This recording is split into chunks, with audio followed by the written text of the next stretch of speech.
En el fútbol, igual que en la vida, hay juramentos que se sienten eternos, ¿no? Lealtades que parecen de acero, héroes que le juran amor a una camiseta. Pero ¿qué pasa cuando ese amor se rompe? Y no de cualquier forma, sino de la peor manera posible, cuando tu ídolo se pasa al bando del rival de toda la vida. Hoy vamos a hablar justo de eso, de las traiciones que dejaron una cicatriz que de verdad nunca se borra.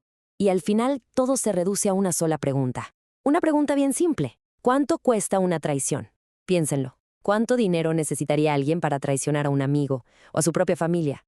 Seguramente hay gente que diría jamás, por nada del mundo. Pero siempre hay otros que sí tienen un precio. Y bueno, esa es exactamente la pregunta que se hacen miles, millones de aficionados cuando ven a su más grande ídolo con la camiseta del equipo que más odian. Vamos a empezar nuestro viaje en Inglaterra, porque ahí hubo dos fichajes que de verdad le prendieron fuego a la Premier League. Redefinieron por completo lo que significaba la rivalidad para toda una generación de fans. A ver, primero que nada, Sol Campbell. Imagínense esto, 9 años. 9 años siendo el alma, el corazón de la defensa del Tottenham. No era un jugador cualquiera, ¿eh? Salió de la cantera en el 92, llegó a ser capitán, era el símbolo. O sea, si pensabas en los Spurs, pensabas en Sol Campbell. Pero como en las mejores historias de terror, todo cambió. En julio del 2001, Campbell tomó una decisión que, sacudió todo el fútbol inglés hasta los cimientos. Y no es que se fuera a otro equipo grande, no. Hizo lo impensable. Cruzó la calle, por así decirlo, en el norte de Londres, para fichar por el enemigo número uno, el archirrival histórico, el Arsenal. Y por si fuera poco, para echarle más limón a la herida, sus palabras fueron como una puñalada para la gente de los Spurs. No hubo un «lo siento», nada. Solo dijo, así, fríamente, «he cambiado de equipo para mejorar en mi carrera». Para los fans, eso no era mejorar. Eso tenía otro nombre. Traición pura y dura. La reacción de la gente, fue legendaria. Y brutal. Cuando Campbell regresó a su antigua casa, a White Hart Lane, el 17 de noviembre de 2001, lo estaban esperando con 4.000 globos. 4.000. Y cada globo tenía una sola palabra escrita: Judas. Eso ya no era un insulto de partido, era una sentencia. Un apodo que, la verdad, se le quedó pegado para siempre. Bueno, dejemos Londres y vámonos a Manchester. Corría el año 2007 y un tal Carlos el Apache Tevez llegaba al Manchester United. ¿Para qué? Nada más y nada menos que para formar un tridente de ataque que pasó a la historia junto a Wayne Rooney y Cristiano Ronaldo. Y todos dirigidos por el mismísimo Sir Alex Ferguson. Casi nada, ¿verdad? Y el éxito no se hizo esperar, ¿eh? Fue inmediato, fue abrumador.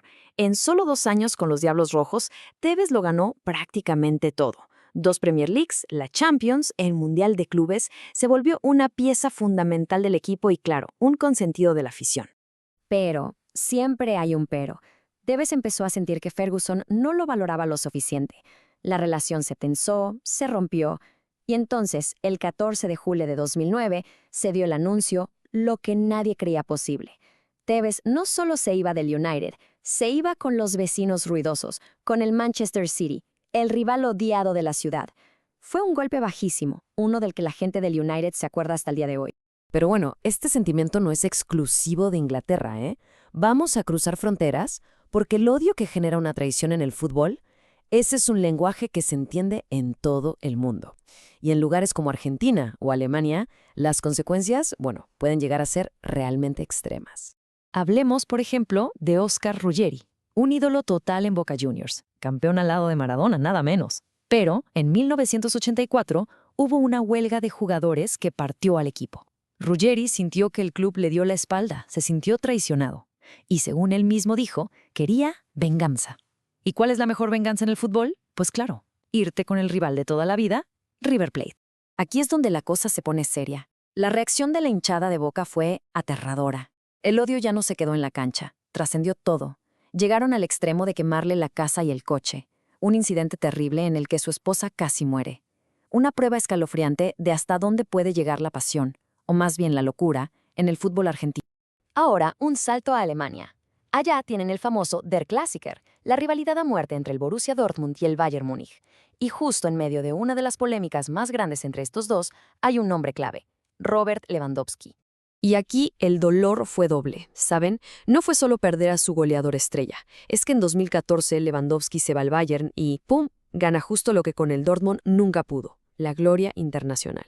La cereza del pastel fue esa Champions del 2020. Para la gente del muro amarillo, imagínense, fue como ver a su ex presumiendo el éxito que nunca tuvieron juntos. Durísimo. Y ahora sí, llegamos al caso que para muchos es la madre de todas las traiciones.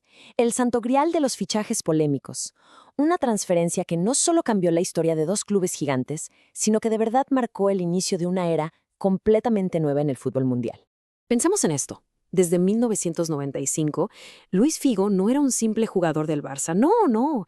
Era el capitán, era el alma del equipo. El ídolo máximo, indiscutible del Camp Nou. La gente lo amaba, de verdad lo adoraba. Le cantaban, lo sentían como uno de ellos. Era suyo.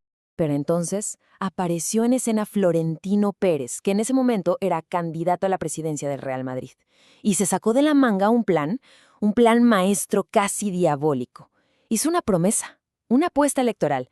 Si yo gano, traigo a Figo. Y no era puro cuento, ¿eh?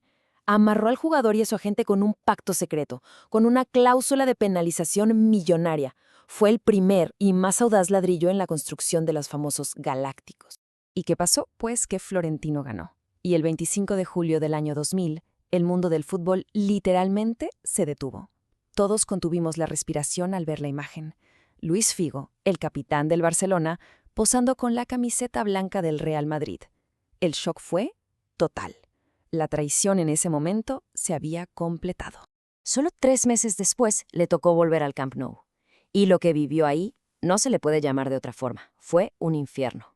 Imaginen a 100.000 personas. 100.000. Todas gritando al mismo tiempo, traidor, pesetero. El odio se podía casi tocar. Era un ruido que te dejaba sordo. Pero créanme, lo peor todavía no había llegado. La escena más infame de todas estaba por ocurrir. Vámonos al 23 de noviembre de 2002. Otro clásico, otra vez en el Camp Nou. Y el ambiente era todavía más tóxico, si es que eso se puede siquiera imaginar. Cada vez que Figo iba a cobrar un tiro de esquina, desde las gradas le llovía de todo. Botellas, monedas, encendedores, lo que se les ocurra. Fue tanto que el árbitro tuvo que parar el partido por 15 minutos.